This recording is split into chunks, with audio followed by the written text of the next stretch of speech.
This is the Daily Signal podcast for Friday, October 11th. I'm Rachel Del Giudice. And I'm Kate Trinko. Does the transgender ideology pose dangers to school children? We're joined today by Vernadette Broyles, a lawyer representing a girl who claims she was assaulted as a 5-year-old by a transgender child in a school bathroom. We've got the latest on that complaint and what's happening. Plus, our colleagues will discuss the new Joker movie. And don't forget, if you're enjoying this podcast, please be sure to leave a review or a 5-star rating on iTunes and encourage others to subscribe. Now, on to our top news. The controversy over Turkey's military move on the Syrian border continues. Israeli Prime Minister Benjamin Netanyahu tweeted on Thursday, Israel strongly condemns the Turkish invasion of the Kurdish areas in Syria and warns against the ethnic cleansing of the Kurds by Turkey and its proxies. Israel is prepared to extend humanitarian assistance to the gallant Kurdish people. Republican Senator Lindsey Graham continued to ask President Trump to take a different approach, tweeting, Mr. President, your decision regarding Syria is having grave consequences to our national security and that of our allies and partners. I implore you to join my effort to impose sanctions on Turkey, reestablish safe zones to protect our Kurdish allies, and prevent the reemergence of ISIS before it's too late. President Trump, meanwhile, made remarks on the Kurds earlier this week. Via C-SPAN, here's what he said. The Kurds are fighting for their land, just so you understand. They're fighting for their land. And as somebody wrote in a very, very powerful article today, they didn't help us in the Second World War. They didn't help us with Normandy, as an example. They mentioned names of different battles. They were there, but they're there to help us with their land, and that's a different thing. In addition to that, we have spent tremendous amounts of money on helping the Kurds in terms of ammunition, in terms of weapons, in terms of money, in terms of pay. Ukrainian President Volodymyr Zelensky says there was, quote, no blackmail in a phone call he shared with President Donald Trump that precipitated Democrats' impeachment inquiry. There was no blackmail, Zelensky said, pushing back on claims that Trump pressured him in exchange for U.S. military aid to help Ukraine battle Russian-backed separatists, according to the Associated Press. Zelensky added, quote, we are not servants. We are an independent country. On Thursday, Trump also tweeted that there was no bribing or blackmailing that occurred during his call with Zelensky, and added that impeachment talk should end. Lev Parnas and Igor Fruman were among 4 men arrested for allegedly funneling foreign money to candidates and other political operatives, making their initial court appearance Thursday. Reportedly, Parnas and Fruman had ties to President Trump's lawyer, Rudy Giuliani, and were connected to Giuliani's investigation into Joe Biden's son's connection with Ukraine. In a statement, U.S. Attorney Jeffrey Berman said of the 4 arrested, as alleged in the indictment, the defendants broke the law to gain political influence while avoiding disclosure of who was actually making the donations and where the money was coming from. They sought political influence not only to advance their own financial interests, but to advance the political interests of at least one foreign official, a Ukrainian government official who sought the dismissal of the U.S. ambassador to Ukraine. Millions of Californians are now without power as Pacific Gas and Electric, the largest utility company in California, turned off power for households and businesses in the Bay Area as a preemptive measure against potential wildfires. The total number of households without power now is suspected to be at around 700,000. Firefighters are having success containing and putting out fires once power has been cut out, according to the Wall Street Journal. The power was also out for large numbers of households on Wednesday. Turns out there's bipartisan furor at the NBA's decision to play nice with China after a team's general manager tweeted and then deleted a statement supporting the Hong Kong protesters. A letter addressed to NBA Commissioner Adam Silver was signed by both Democrats and Republicans and stated, it is outrageous that the Chinese Communist Party is using its economic power to suppress the speech of Americans inside the United States. It is also outrageous that the NBA has caved to Chinese government demands for contrition. The signatories included Senators Ted Cruz and Ben Sasse, both Republicans, as well as Democratic Representative Alexandria Ocasio-Cortez. Next up, we'll feature Rachel's interview with a lawyer who is pursuing the case of a little girl who says she was assaulted in a school bathroom after the transgender policy was adopted. Tired of high taxes, fewer healthcare choices, and bigger government? Become a part of the Heritage Foundation. We're fighting the rising tide of homegrown socialism while developing conservative solutions that make families more free and more prosperous. Find out more at heritage.org. We're joined today on the Daily Signal podcast by Vernadette Broyles. She is an attorney and the president and general counsel for the Child and Parental Rights Campaign. Vernadette, thank you so much for being with us today. Oh, it's so good to be here. So you represent Pasha. Can you tell us about her case and why you filed a lawsuit in the first place? So what we ended up filing is actually a complaint with the Office for Civil Rights of the United States Department of Education, because we recognized that that was an avenue for her to get relief without having to go through the rigors and the terror and the horrors of a federal court litigation system. And it was a bit of a strategic decision on our part for various reasons. But we also understood that President Trump had changed the atmosphere in the Department of Education for these kinds of complaints, and they were receptive. So we took that route, which is frankly less stressful on the family. And for those who aren't as familiar with Pasha's case, can you start from the beginning and give a little bird's eye view of what happened in her case, why you filed a lawsuit, and her story, essentially? Yes.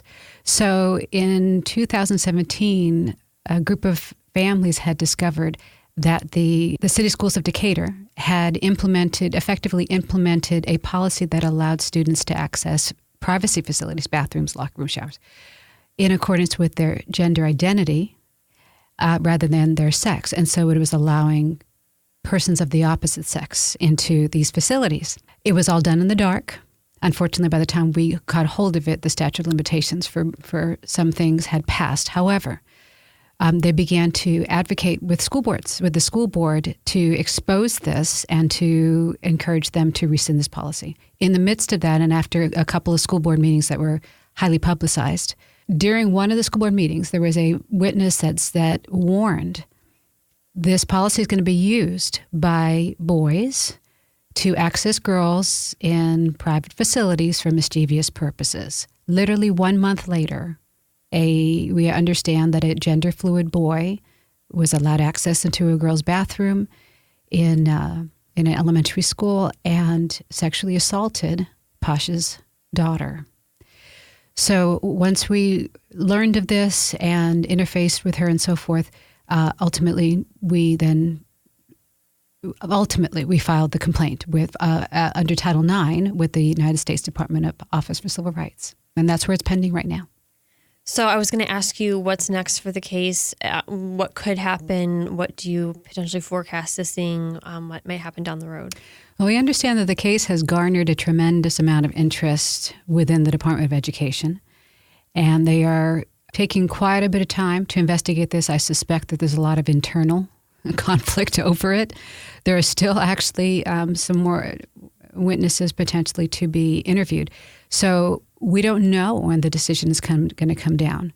Of course, Ms. Thomas retains the right, if she so chooses, after a decision is made, and depending upon what happens, if she doesn't feel like she has been given appropriate relief, she would still retain the right to bring a federal court action for violation of Title IX and violation of equal protection for the sexual assault, and it's called to be for sexual discrimination. So she still has a number of arrows in her quiver, and we're following this first step to see what happens here.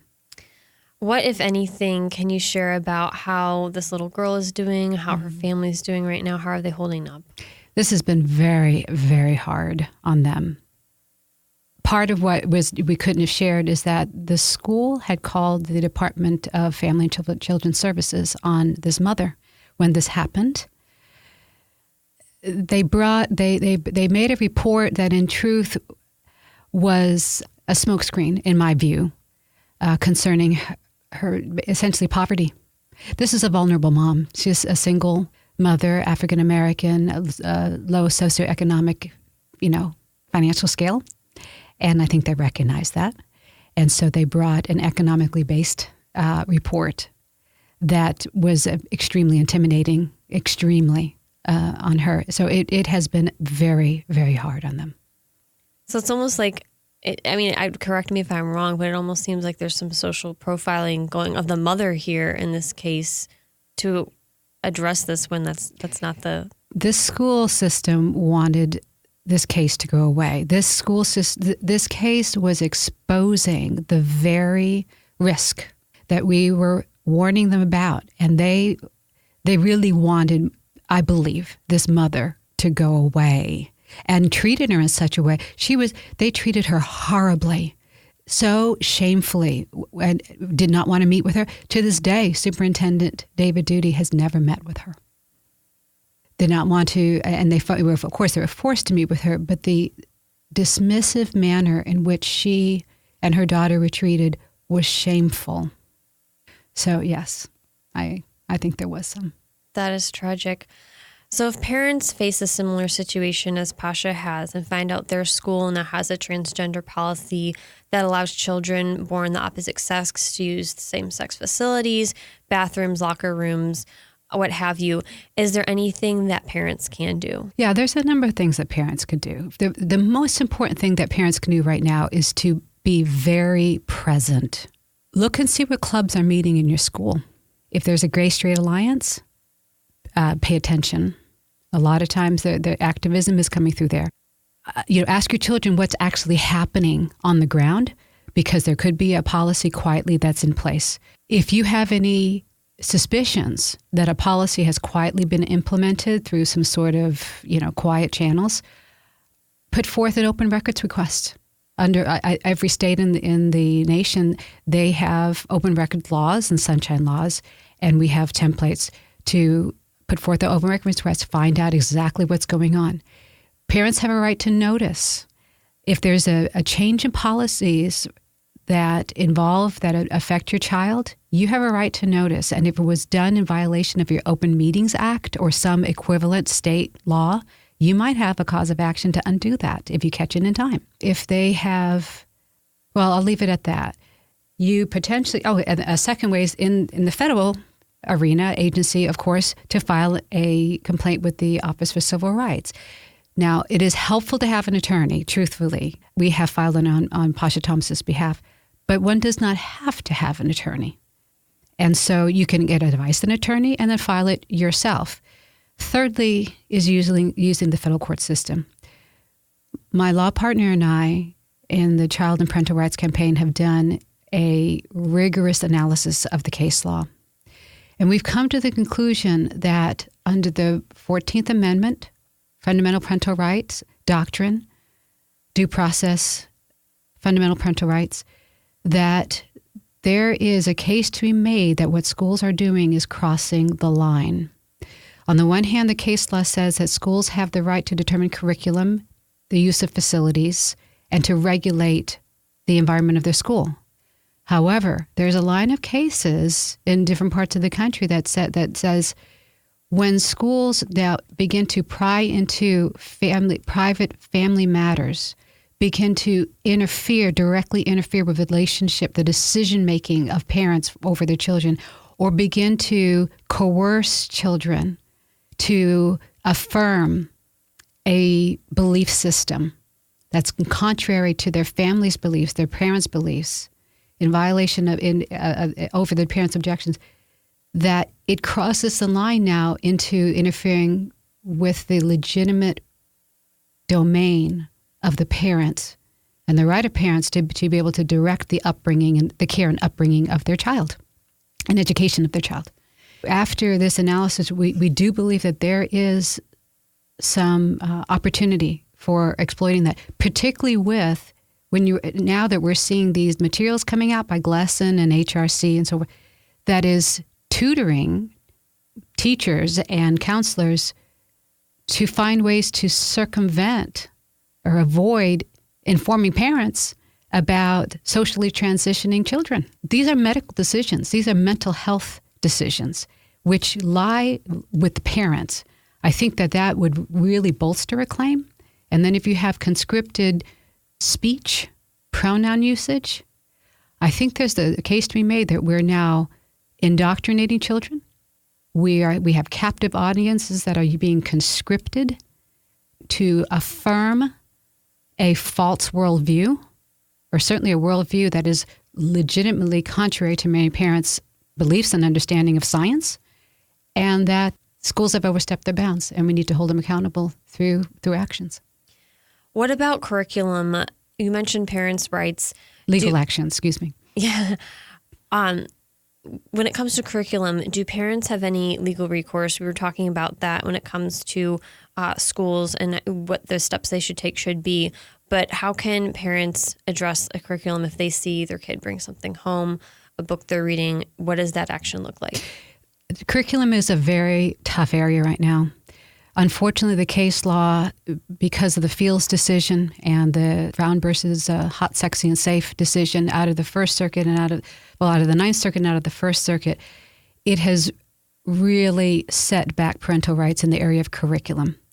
So right now, the case law is saying that schools have the authority to set curriculum.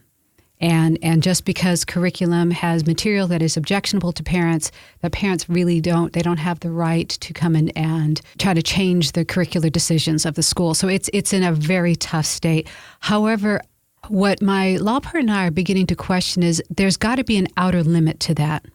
And whether we have hit that outer limit in the area of transgender ideology, you're going beyond simply exposing children to information by having them read a book, having them learn about something that you might not want them to coercing affirmation, particularly when you're actually having them engage in activities that reflect, I accept this is true.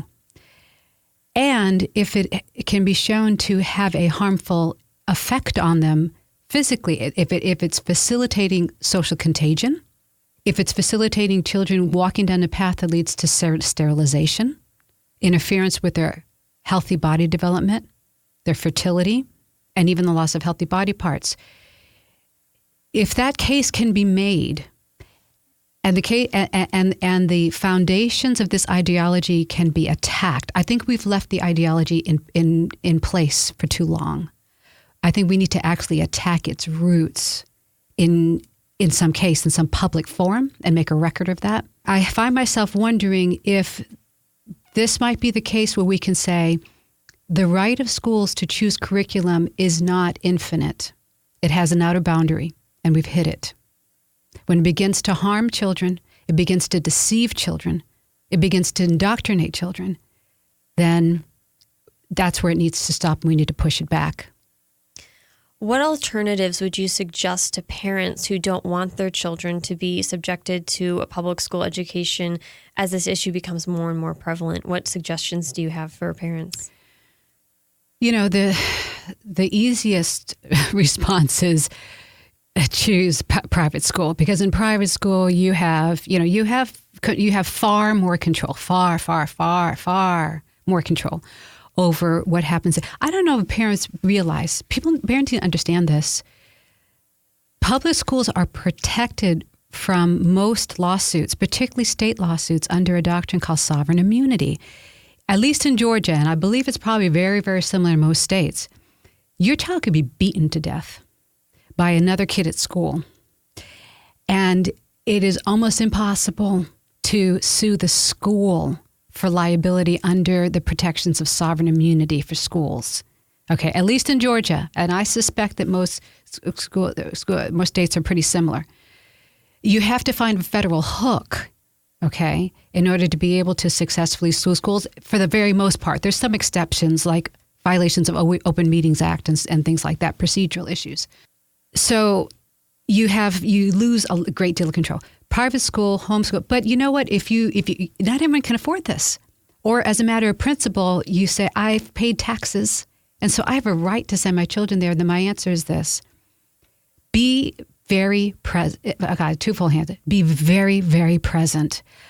I believe and facilitate and help organize organizations that will have a ameliorative effect on the school. A Bibles club, okay, a Empower Girls Club, a Fellowship of Christian Athletes Club, a club that, other clubs that would be able to speak with opposing voices because students have free speech rights. Be very, very present, because I really believe so much of this is done in the dark, because there's a recognition on the other side that if it's understood what they're doing, parents would fight back. So if you make it clear, I'm present, when we are present, we're watching, we're informed, we're prepared to act. I have this feeling that would disempower the bullies and put them a little bit more on their heels. So final question, you are involved in the Child and Parental Rights Campaign. You're the president and general counsel. Can you give us a sneak peek on how you started this campaign and what you guys are up to right now? Oh, wow.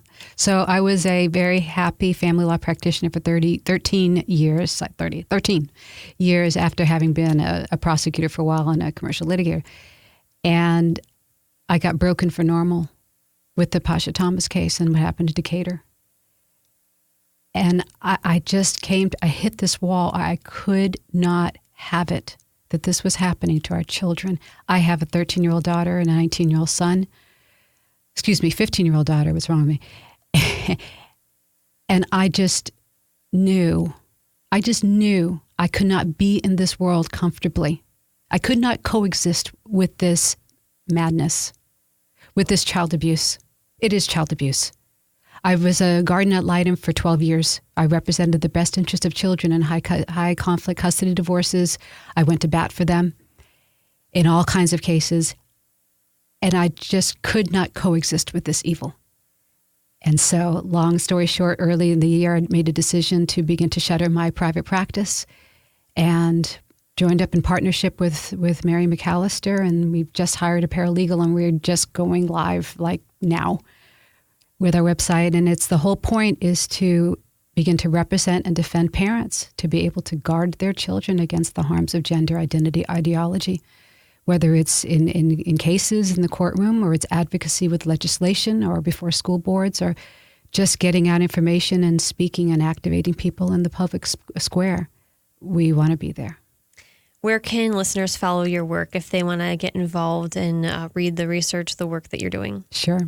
So our website is just gone live, and it's www.childparentrights.org. Awesome. Vernadette, thank you so much for being with us today. You are so welcome.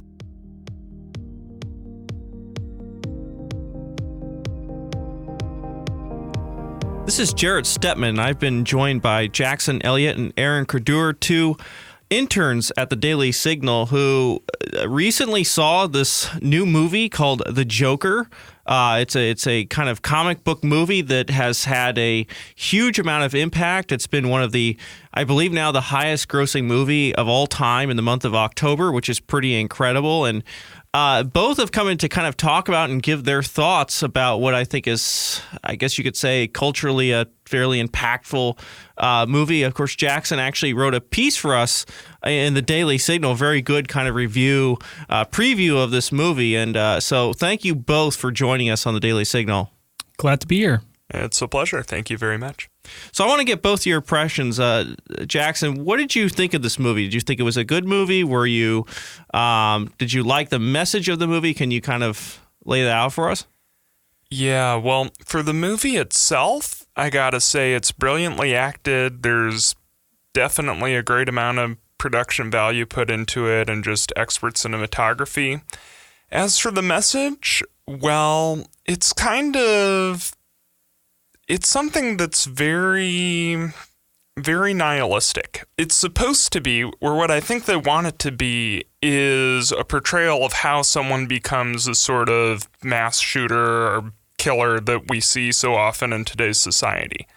But so they're trying to portray how that happens, but what they end up doing inadvertently is accidentally portraying it almost from the viewpoint of someone. Like, the people in these manifestos or whatever will always write things about how everyone always treats me badly. And the Joker takes them at their word and does a movie where there's a character, the Joker, Arthur Fleck, in the movie where everyone always does treat him badly. But that's simply not realistic. Life's never entirely one color or another. And, when you decide to take that at face value, what you get is an inaccurate portrayal of life. And that's my problem with it.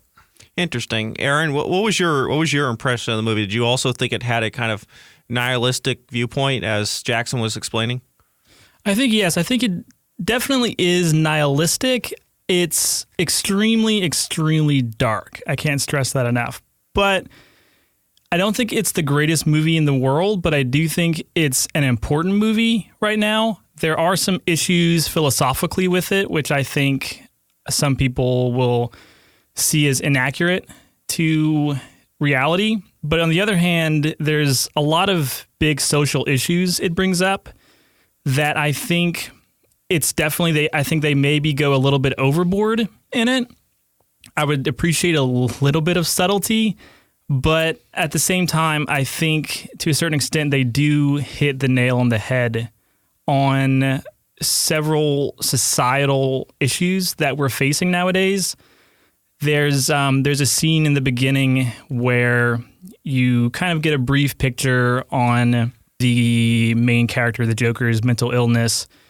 And there's a moment where one of his friends hands him a gun. And that's a moment, I think, where I watched it and felt I just cringed physically, because I feel like I've seen this so many times on the news with these, shootings that happen all the time. And so I think that is something they're trying to do. They're trying to portray something that expands what we think of as a comic book movie, and it tries to show something that's true about society nowadays. And I think they largely succeeded in that. I think, obviously, life isn't as dark as it's presented in this movie, but I do think there's something to be said, something valuable in how they really try to break the boundaries of what a movie can say about our current time. I think that's why the movie's based sometime in the 70s, because it shows there's so much that is reminiscent of what we see in the news that they do, want to set a certain distance from that with this fictional character and also with the time period. Yeah, Jackson, I think, and you made this point in your piece. I thought it was interesting going on the kind of message in this movie. You kind of compared it to the Dark Knight movie, of course, the Heath Ledger performance, the Batman movie from the early 2000s. And there was a very different message in that movie compared to this one. Of course, in that movie, the Joker kind of stands for anarchy. He doesn't have faith in the people of Gotham to do the right thing. And ultimately, he, to a certain extent, is proved wrong. Batman stands for justice, and the people there actually do make the right decision. This movie was very different than that. Would you kind of explain those kind of contrasts, that compare and contrast these movies? Absolutely. So the big thing that stood out to this movie as compared to the Christopher Nolan Batman series is it's something actually that I get a lot in what I like to do, which is I'm a minor in Russian literature, which is, if you read Russian literature, one thing that runs through all of it is the human willingness and urge to destruction, the feeling that I'm a victim, I've suffered a whole lot, and that gives me the right to destroy things. That gives me the right to burn down this corrupt and unjust world where everything about it is something I don't like. And what the Joker shows, I think, very much is a society where you have a lot of that, and you don't have a lot much else, where everyone from the politicians, the leaders, the men in suits are all going around saying everyone else is are contemptible clowns. And of course, the contemptible clowns are very contemptible and go around burning things down and destroying things too. And you get because of course they look up and say the entire system is corrupt. And you get kind of this whole bunch of people who are all just very very upset, very filled with rage, and who channel it into politics. The Joker says he's not political, but you see in the movie all these movements that are political that ignite from him that just harness anger to go into a cause and into a political rally or movement where it's less about the political movement and even more about the anger. And the Christopher Nolan Batman, I think it's almost more of a discussion of human nature. It's saying there's despair, there's suffering, there's evil in the world, and then portraying a contrasting worldview of like, what about good? What about which one is better? Which one is going to be triumphant in the human soul? Which one is going to win in Gotham? There's the test at the very end of the movie where the Joker has two boats full of people who are given kind of this little prisoner's dilemma situation, and the test, of course, in the movie, it resolves in the favor of good. The people aren't going to necessarily blow each other up out of self-interest because there's something more valuable than that. But in this Joker, it's the sort of thing where I think if they had the same scene, it would basically be the Joker would blow up both boats because he was just so upset at how disgusting people were and how surely everyone in those boats deserved to be blown up anyway. You'd get that mindset. Yeah, it does seem like this movie's about, the descent of ultimately a terrible villain, but without the element of the hero. I mean, the hero is missing from the story. There is no hero in the Joker movie. The Joker, of course, as you say, is the man, he's had things rough. He has dealing with mental illness and makes these terrible, violent decisions. But the heroism is gone. The leadership is gone. The man running for mayor, Thomas Wayne, is condescending. He's out of touch. And there's no Batman. The Batman doesn't exist. So, the movie kind of devolves into anarchy and violence with no real resolution. It is very different. That does seem to be a huge contrast in these movies, and maybe to a certain extent, kind of the tenor of the times, early 2000s compared to now. It is interesting when these movies come out. Obviously, both very, very popular. Aaron, one kind of last thing to kind of touch on here. There was a lot of discussion before this movie that, this could encourage people to be violent, that this movie was maybe not really suitable. It was very dark. I think a lot of people don't want to go see this movie. Do you think that there's some reason to think that, this movie could create copycats, or do you think that it was a little overblown? Yeah, I really don't see the argument that this will inspire other people. I think that it's certainly dark, it's certainly disturbing, but I think the tendency to blame movies or blame video games for violent behavior in real life is just a cop-out. I think that this movie, for all of its mistakes, like we said, it is certainly absent of the element of hope that exists in The Dark Knight. In The Dark Knight, they say the night is darkest just before the dawn. There's this element of hope, of heroism, even if that hero is an anti-hero. But that is absent here. I think there's been a lot of critics that have tried to argue that the Joker movie is meant to have you sympathize, have you, really kind of take the Joker's side on this. And I did not come away with that impression at all. He's a villain. He is very evil. But what it does give us is a sense of understanding. Even though we know he's evil, we do kind of have an understanding of the pain that's going on in there and the depth of his despair.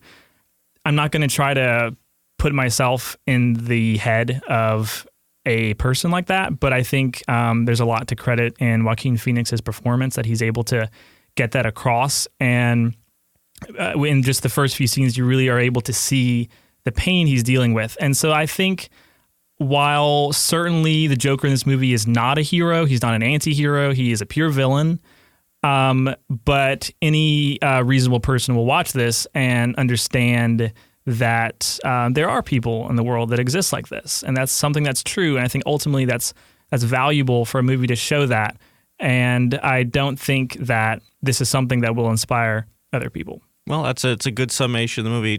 Jackson, Aaron, thank you so much for joining us on the Daily Signal. Thank you so much. Much appreciated.